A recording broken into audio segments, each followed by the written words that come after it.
Hello, good morning students. बेटा 11th class में अपने पास से चैप्टर 9 चल रहा है सीक्वेंसेस एंड सीरीज। इसमें बेटा सबसे पहले जो टॉपिक आपके पास आता है एपी आपकी सीक्वेंस को बोलते हैं जब किसी भी टर्म से पिछले टर्म को सब्ट्रैक्ट करें, second term minus first term, third term minus second term, fourth term minus third term and so, जिसको आप डी से रिप्रेजेंट करते हैं। Then A1, A2, A3, A4, AN is an AP। तो इसका मतलब ये अर्थमेटिक प्रोग्रेशन है। क्लियर है। और AP लिखने का रूल क्या होता है? देन AP ए तो a plus d, a plus 2D, a plus 3D and so on. और nth टर्म होती है a plus n minus 1 into d. ये AP बनाने का रूल है। Where a be the first term, a be the first term and d be the common difference.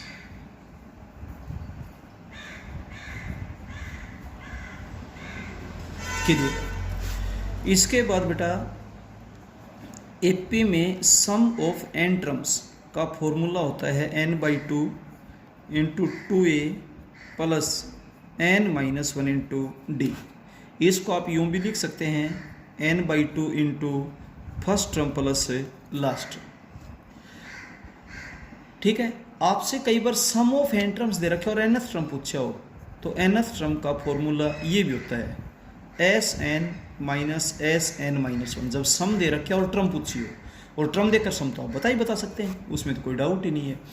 इसके बाद ये थे बेटा आपके सम के फॉर्मूलेज। एपी से रिलेटेड जितने भी रिजल्ट थे, एक तो सम और एक एन का formula a plus n minus 1 into d बी होता है। ये हम आपको यहाँ पर बता चुके हैं। A plus n minus 1 into d, ये भी nth टर्म बताने का फॉर्मूला होता है। अच्छा, इसके बाद जब आपको कोई भी 3 टर्म से एपी में लेनी हो और उनका सम दे रखा हो तो आप लेकर चलेंगे ए minus D, a plus D. जब आपको 4 टर्म से एपी में लेनी हो और उनका सम दे रखा हो तो आप लेकर चलेंगे ए minus 3D, A minus D, a plus d, a plus 3D। और जब आपको 5 टर्म से एपी में लेकर चलनी हो तो बेटा आपके पास होगा ए minus 2D, A minus D, a plus d, a plus 2D। यानी कि जब ऑड टर्म्स होती हैं तो सिंगल डी का डिफरेंस सेम होना चाहिए, कुछ भी हो। और जब इवन टर्म्स होती है, इवन टर्म्स जब बेटा होती है आपके पास तो आप वहाँ पर 2D का डिफरेंस लेकर के चले। जब 3 टर्म्स लेनी होती है ये लेकर चले, 4 टर्म्स लेनी होती है ये लेकर चले, और 5 टर्म्स लेनी हो तो इस तरीके से लेकर चले। When some is given, when some is given in AP, तो इससे कैलकुलेशन इजी हो जाएगी और कोई दिक्कत नहीं है। इसके बाद आपके पास टॉपिक आता है M. If A capital A B are in AP, अगर ये सपोज कीजिए ये टर्म्स एपी में है तो इसका मतलब कॉमन डिफरेंस क्या होगा? Same a minus a is equals to b minus a. इस ए को इधर ले आइए, 2a is equals to a plus b, और a इज इक्वल्स टू हो जाएगा a plus b by 2 is called A M between a and b। तो जो a है ना वो a और b के बीच में एक सिंगल am कहलाएगा। क्लियर है। If A1, A2, A3, A4, A5, AN, B are in AP. अगर मान लीजिए ये कुछ टर्म्स है n+2 टर्म्स है, ये AP में है। देन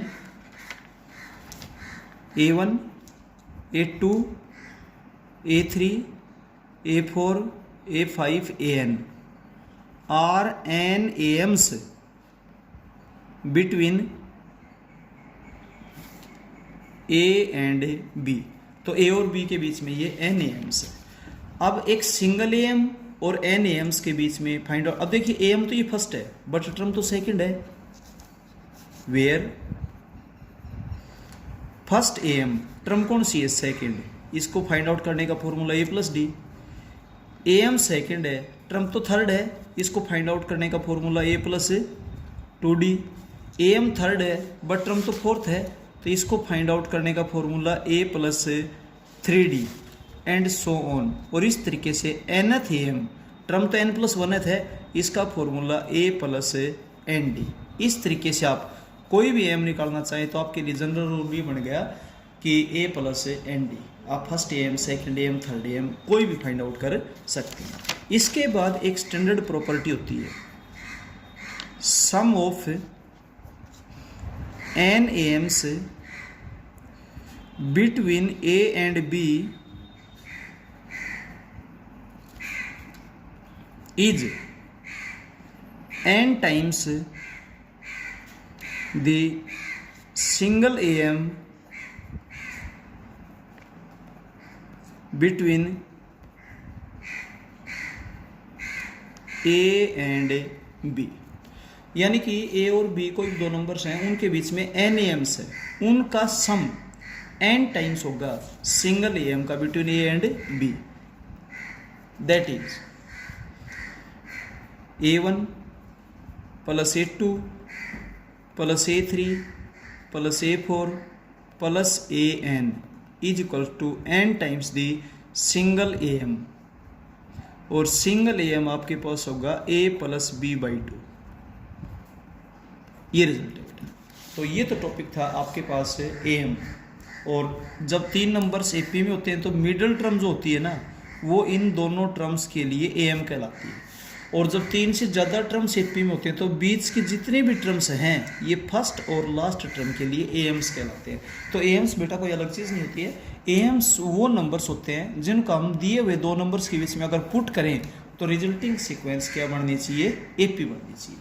ठीक है, तो AP से ही AM का जो टॉपिक है वो जुड़ा हुआ है।